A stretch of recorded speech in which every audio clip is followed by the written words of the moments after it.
उर्स मुबारक मुनक़द कयो वियो आहे उहो अज़ीम शख़्सियत हज़रत आदम मोहम्मद शाह अब्बासी कल्होड़ो शहीद रहमतुल्लाह अलैह जे याद में 424 उर्स मुबारक अॼु ही मल्हाइजी रहियो आहे।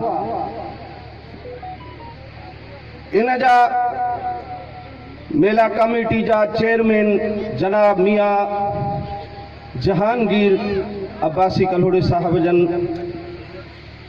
खे जस हुजे, उन्हनि खे आफ़री मुंज हुजे जन ही अज़ीम शान अॼोको ही मेलो मल्हायो आहे ऐं ही उर्स पाक जी हीअ महफ़िल मुनक़द कई वई आहे ऐं हज़रत शहीद आदम मोहम्मद शाह अब्बासी कल्होड़े रहमतुल्लाह अलैह जे हिन उर्स जे हिन महफ़िल में असांजा तमाम मुअज़्ज़िज़ीन मेहमानाने गिरामी जेके भी ओरे परे खां अब्बासी कल्होड़ा बिरादरी हुजे या ॿिया दोस्त मोतक़द हज़रात जेके भी हिन महफ़िल में शरीक थिया आहिनि सभिनी खे असां आजियां कयूं था त सभ खां अॻु में क़ुरान शरीफ़ जे तिलावत खां बाद में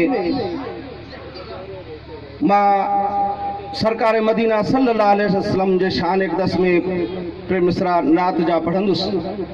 उन खां बाद में अॻिते कार्रवाई हलंदी इंशा अल्लाह ताला। सॼी राति हीअ महफ़िल हलंदी रहंदी। अवां ज़ौक़ शौक़ जो मुज़ाहिरो करे मुहबत शौक़ सां वेहो। हिकिड़ो दफ़ो मदीने जे सरकार ते सलाद जो तोहफ़ो मोकिलियो। मूंसां आवाज़ में आवाज़ मिले बुलंद आवाज़ सां सरकार मदीना ते सलाद जो तोहफ़ो पढ़ो त मां नात पढ़ा सल्लल्लाहु अलैका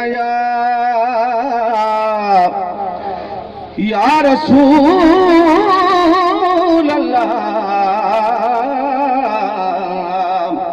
वसल्लम अलैका या हबीब अल्लाह।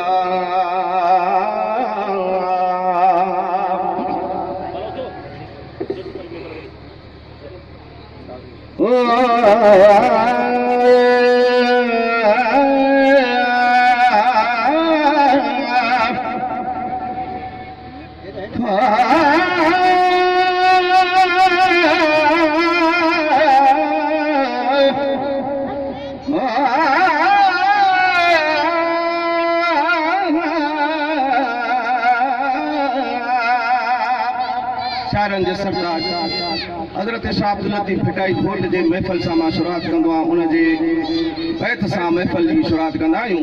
सुभान अल्लाह हिकिड़ो दफ़ो गॾिजी सॼी संगत जमायत ॾाढा चौबा आवाज़ भिटाई साहब महबूब जे आमद खे ॾिसी फरमाए थो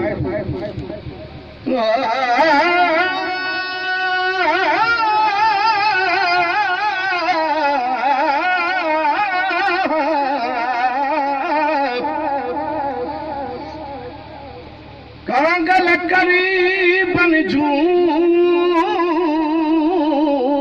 अॼु आदियूं अथायूं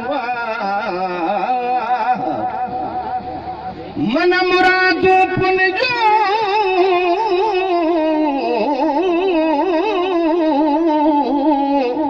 थी सुरहाई साहब आदा प्रियला